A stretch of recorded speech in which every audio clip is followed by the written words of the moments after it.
Olá, sejam muito bem-vindos e bem-vindas. O nosso papo de hoje é para desvendar juntos os segredos da programação.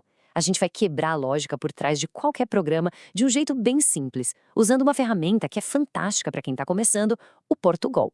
Falar a língua dos computadores. Parece coisa de filme, né? Mas e se a gente descobrir que isso se parece mais com aprender uma receita nova do que com ficção científica? É exatamente isso que vamos ver. Como dar instruções claras para que uma máquina faça exatamente o que a gente quer. Bom, então vamos lá. A primeira palavra que todo mundo ouve nesse mundo é algoritmo. Mas calma, não precisa se assustar com o nome. Pensa nisso exatamente como a imagem sugere. É uma receita, uma sequência de passos bem definidos, bem lógicos que, se a gente seguir direitinho, sempre chegam no resultado esperado, igualzinho a uma receita de bolo. E para escrever essas nossas receitas, a ferramenta escolhida é o Portugal. Sabe por quê? Porque ele foi feito para ser uma ponte.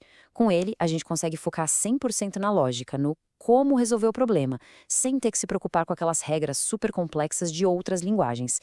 É o ponto de partida perfeito. Certo. Então vamos começar com as peças básicas, os ingredientes da nossa receita digital. Porque todo programa, não importa se é super simples ou mega complexo, é construído em cima desses mesmos pilares.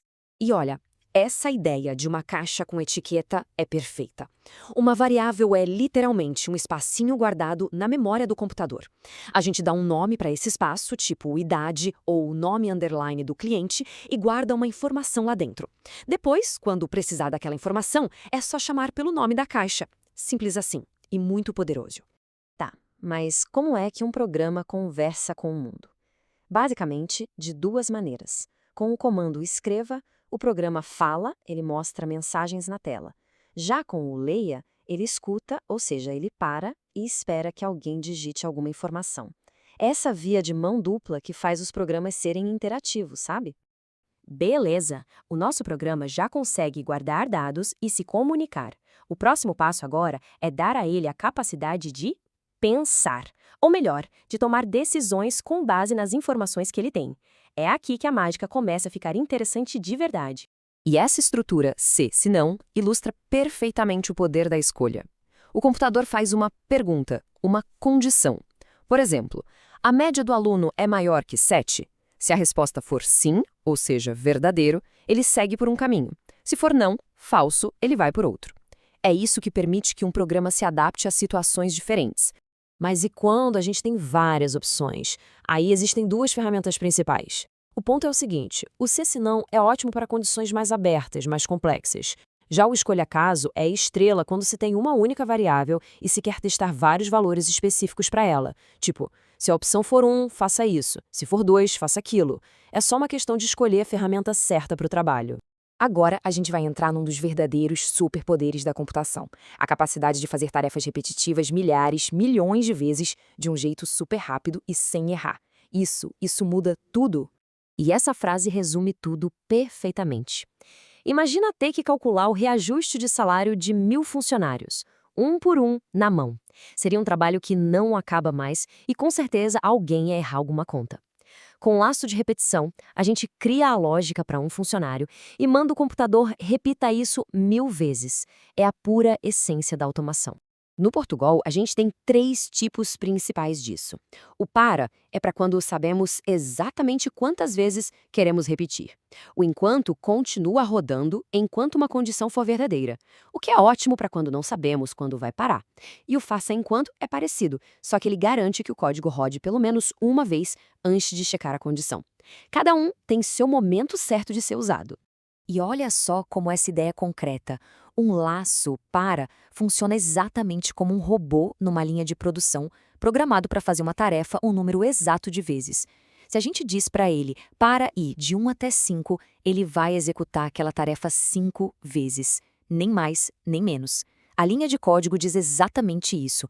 E é exatamente isso que acontece, sem mistério. Ok, a gente já sabe tomar decisões, já sabe repetir tarefas, mas conforme os programas vão crescendo, a gente precisa de jeitos mais espertos de organizar tanto os nossos dados quanto as nossas ações. Senão, vira uma bagunça completa. Vamos ver como organizar os dados. Se uma variável é uma única caixa, um vetor é como se fosse uma estante, com várias caixas numeradas, uma do lado da outra. Então, em vez de criar uma variável para a nota de cada aluno, a gente cria um único vetor chamado notas e cada nota fica guardada em uma posição da estante. Isso mantém os dados que têm a ver um com o outro sempre juntos e organizados. E dá para ir além. Se o vetor é uma estante, uma matriz é um armário inteiro, com linhas e colunas de caixas. É uma estrutura de 2 dimensões. É perfeita para representar coisas como um tabuleiro de xadrez, um mapa de assentos de um cinema, qualquer coisa onde a posição exata em linha e coluna é super importante. E para organizar as ações, aí entram as funções. Uma função é como criar nossa própria ferramenta. A gente junta um monte de instruções que fazem uma tarefa específica, dá um nome para esse bloco e pronto. A partir daí, toda vez que a gente precisar fazer aquela tarefa, é só chamar a ferramenta pelo nome. Não precisa reescrever o código todo de novo. É o princípio de não se repetir. Ufa, a gente percorreu um caminho bem legal, hein? Dos conceitos mais básicos até as formas de organizar programas maiores. Cobrimos toda a estrutura essencial da lógica de programação. E agora, qual o próximo passo? Bom, aqui está o resumo da ópera. O algoritmo é o plano, a receita. As variáveis são os ingredientes. Os comandos são as instruções. As condicionais são as decisões.